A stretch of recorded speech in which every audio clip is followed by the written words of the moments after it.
The night before Thanksgiving, 1971, somewhere over the Black Forests of Washington state, a passenger jet lowers its rear staircase in mid-flight. A man in a business suit steps into the freezing rain with $200,000 strapped to his body. He is never seen again. Here is what should be impossible about this story. The FBI recorded the serial number of every single bill he took. 10,000 of them. Every bank in America had the list. And in over 50 years, almost none of those bills have ever been found. This is the only unsolved hijacking in American history. And the deeper you go, the stranger it gets. Portland Airport, November 24th, 3 o'clock in the afternoon. A man walks up to the Northwest Orient counter and pays cash for a one-way ticket to Seattle. 30 minutes in the air. He gives his name as Dan Cooper. Mid-40s, dark suit, black tie, white shirt, a plain black briefcase. The kind of man nobody remembers. He takes seat 18E in the last row, lights a cigarette, and orders a bourbon and soda. Then he hands a folded note to the flight attendant. Florence Schaffner assumes it's just another lonely businessman passing her his phone number. She drops it into her purse without reading it, and the man leans over and says, very politely, "Miss, you'd better look at that note." The note says he has a bomb in the briefcase. She sits down next to him and he opens it. Just enough. Red cylinders, wires, a battery. Then he dictates his terms, calm as a man ordering dinner. $200,000 in cash by 6 o'clock and 4 parachutes. Notice that number, 4, not 1. If he takes hostages, the FBI can't risk handing over a sabotaged parachute. With one demand, he has turned every parachute into a genuine one. The airline says yes. And while the plane circles over Puget Sound for 2 hours, the passengers are told there's a small mechanical problem. Nobody panics. Cooper pays for his drinks. He even insists the crew get meals delivered. Meanwhile, on the ground, the FBI is photographing 10,000 $20 bills, one by one, every serial number on microfilm. Whoever this man is, they will know the moment he spends a single note. Seattle, 6:24 in the evening. The money comes aboard in a canvas bag, 21 pounds of cash.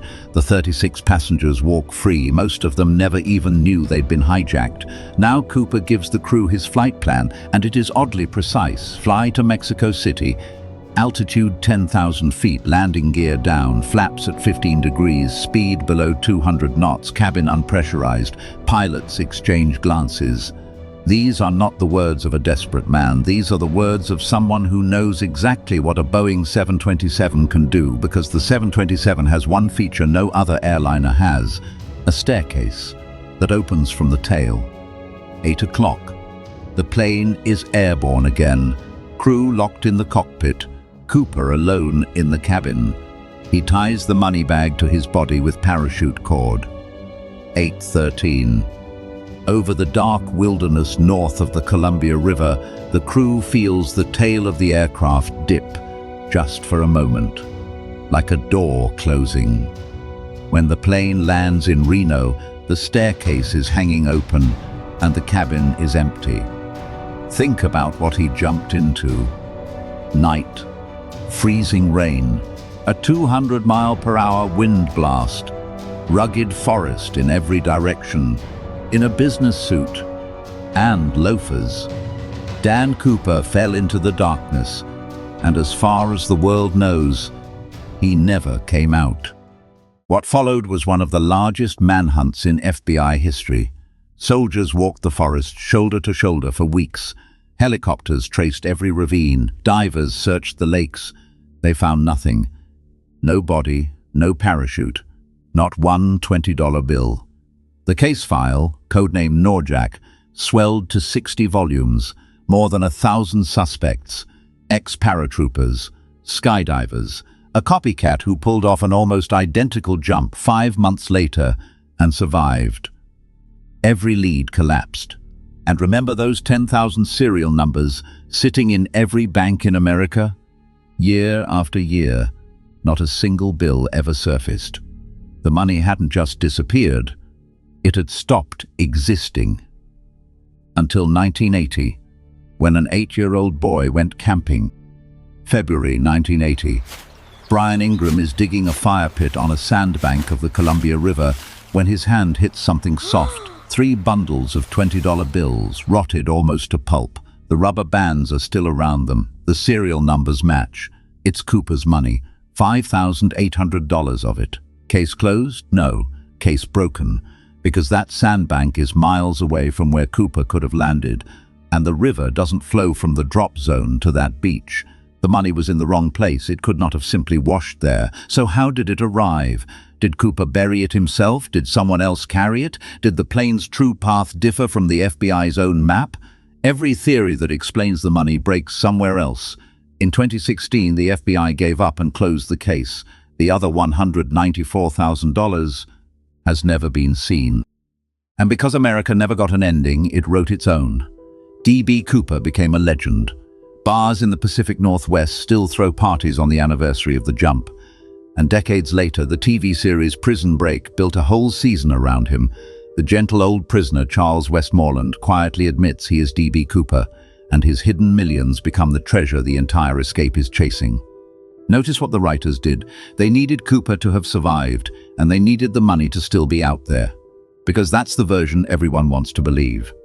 But here is the twist this channel exists for. Cooper stole 200,000 real dollars that he could never spend. Every bill was on a list. To spend one was to sign a confession. His fortune was real paper and worthless. And the few bills that did come back, Brian Ingram kept some of the rotted 20s he dug up.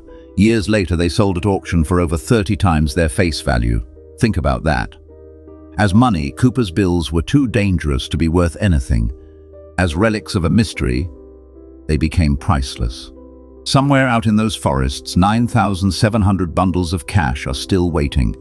If you found one tomorrow, would you spend it, or would you sell the story? Because D.B. Cooper's last lesson is the oldest one in this ledger. A dollar is never just paper. It's whatever we believe about it.